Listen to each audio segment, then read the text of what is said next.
me begin, first of all, with a suggestion that I think came from Barbara originally to explain what standards are.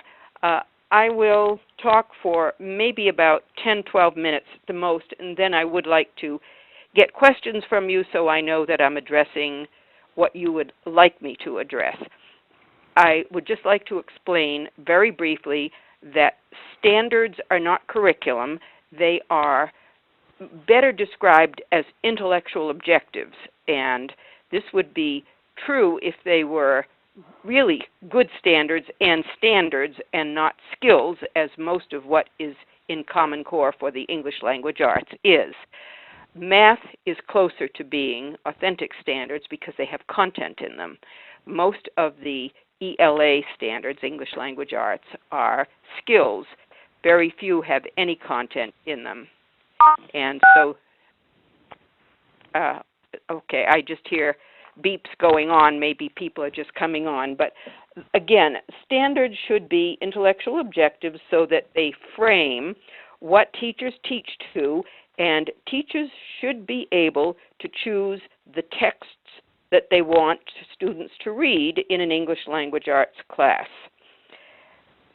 The skills in ELA mean that there's very little guidance as to the kinds of texts, except for what I will describe as one of the major flaws in their standards.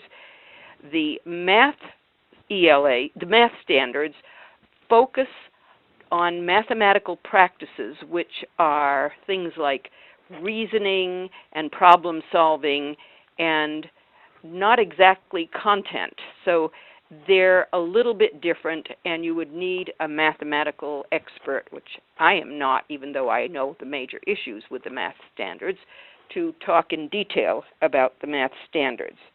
Let me say a few words about what I saw with the links that Barbara gave me about your Alaska standards. So far as I can tell, what Alaska has done is simply adopt Common Core, but with a different name. It has changed the introductory matter in the document, the text that is there before the standards, but from my perusal of the actual English language arts standards in what Alaska has adopted, it has adopted pretty much exactly what Common Core has. So it's not a different set of standards. There's nothing in it that suggests it is tailored to Alaska in any particular way. It is simply, for the most part, a set of skills, generic or abstract skills. That is what Common Core consists of. The introductory matter has been simplified, rewritten a little bit, but it looks like Alaska adopted the same appendices and the supporting material that goes with Common Core's ELA standards.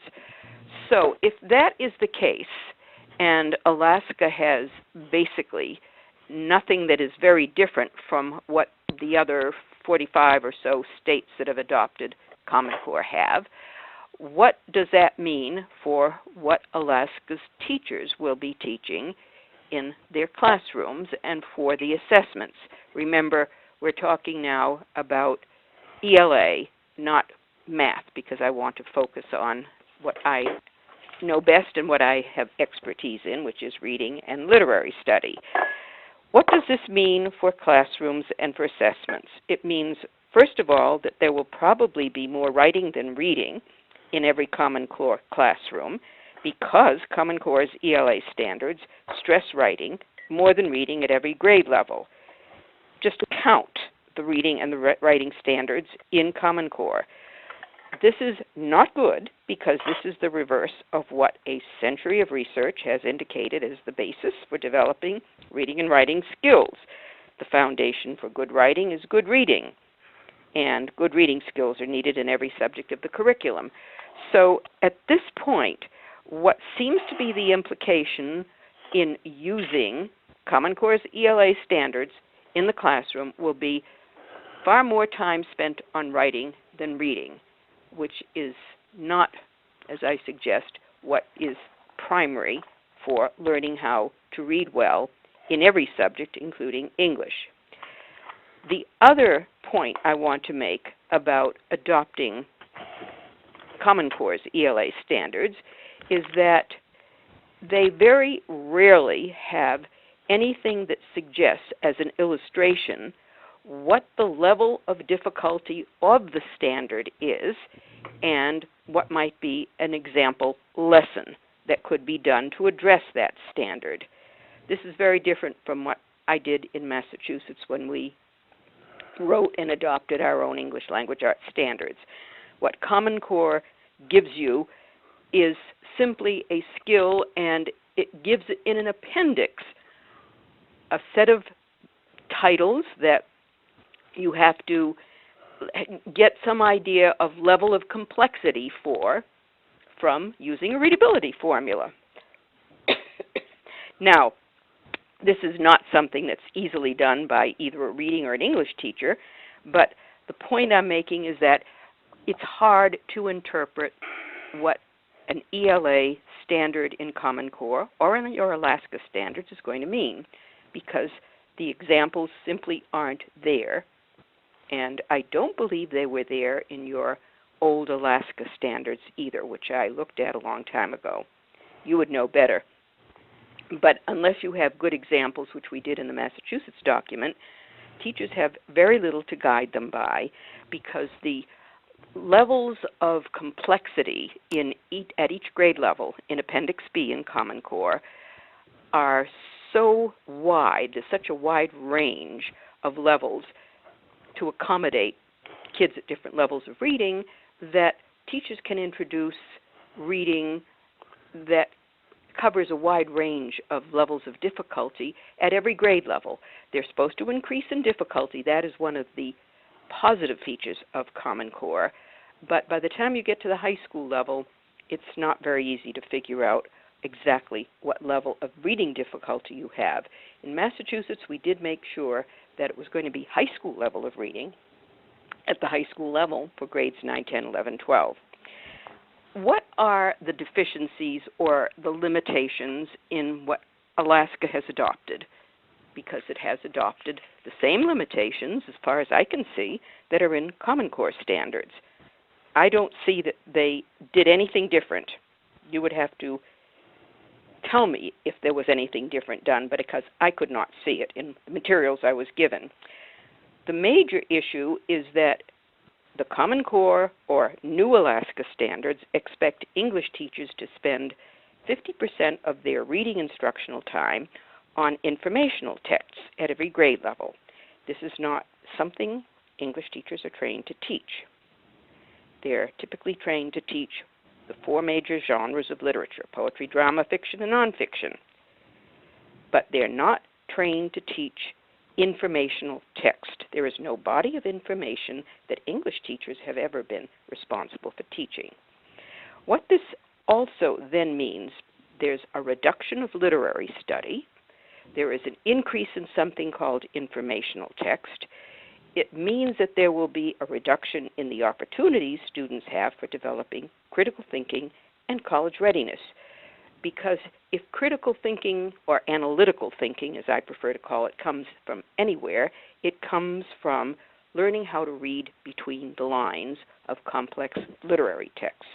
And so those opportunities are going to be reduced when English teachers have to have less than 50% literary study and more than 50% informational text. This may be true on the test too, but we don't know for sure because we haven't seen the final versions of the tests. Another deficiency in the new Alaska standards is that there are many developmentally inappropriate writing standards, especially for average middle school students. They're not linked to appropriate reading standards or to prose models. I'll get at why I think this was the case. I've already mentioned that most of Common Core's college readiness and grade level standards in ELA are empty skills. They do not provide a list of recommended authors or works, just examples of complexity. They do not require British literature aside from Shakespeare. They require no authors from the ancient world.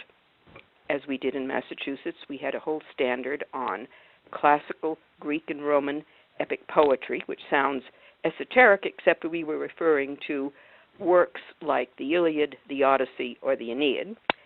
And Common Core requires no selected pieces from the Bible as literature, so that they can learn about the influence of, for example, the King James Version of the Bible and Shakespeare on English and American literature. Nor does Common Core require study of the history of the English language, and without requirements in these areas, students are not prepared for college coursework. I was on the validation committee, and I kept asking for, I was one of about 25 members of the validation committee.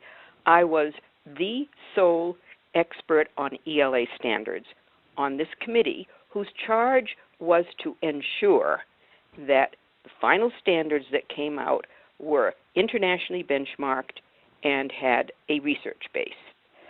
I kept asking for the countries we were supposedly benchmarked with and never could get it.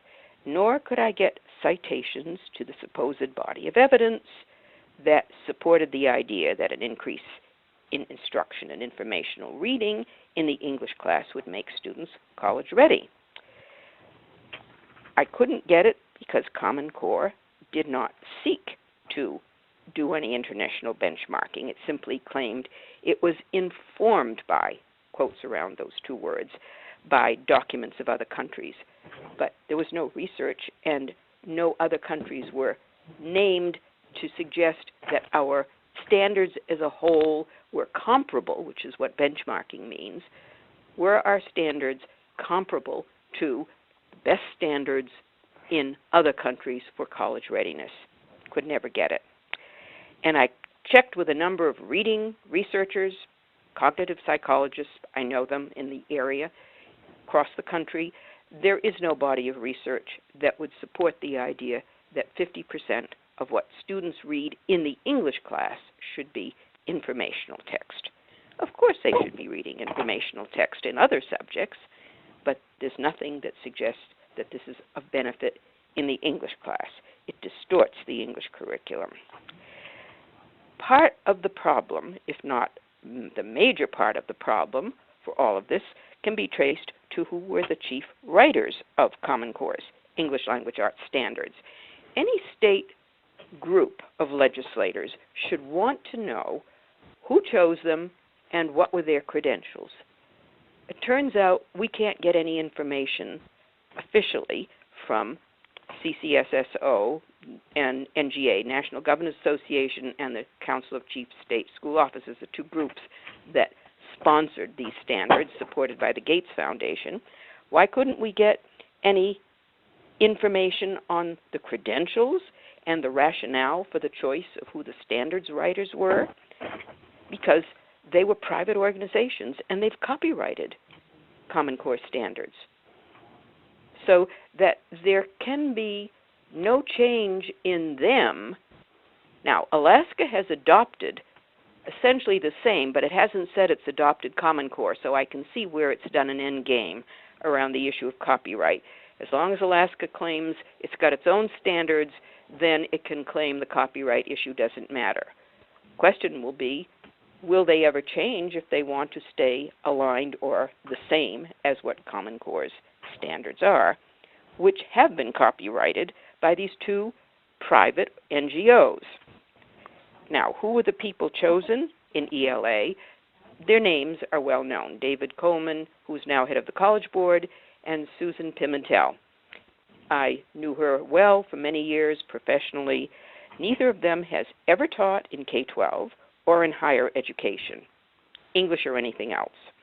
Neither has ever written about curriculum and instruction. Neither has any reputation in the field of reading or literary study. Nobody knows officially why they were chosen to write the standards. But it was David Coleman's idea that it should be 50-50 for informational text and for literary study.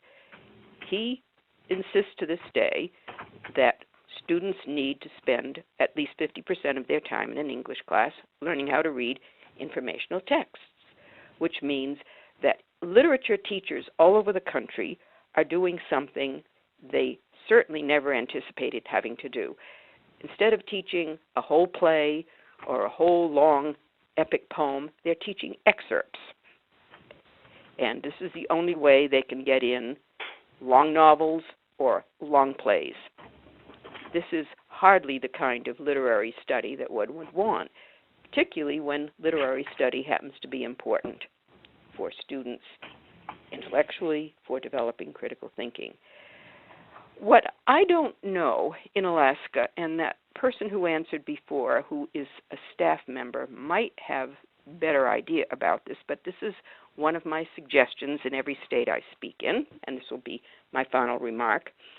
It seems to me that a state that is going to have standards that are called college readiness standards, that are tied to college admission requirements, that indicate that if a student passes a test in grade 11, they are deemed college ready and can take for credit whatever freshman college courses they take, that the people you want to consult about the quality and rigor of those standards in grade 11 on which that test is based will be your higher ed faculty who teach freshman courses in mathematics, science, and reading and English.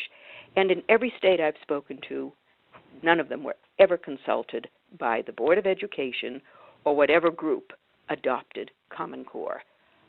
No state legislature understands why the most relevant people to look at something called college readiness standards were not even asked as a group. The people who teach freshman college students, they were never asked to look at these college readiness standards.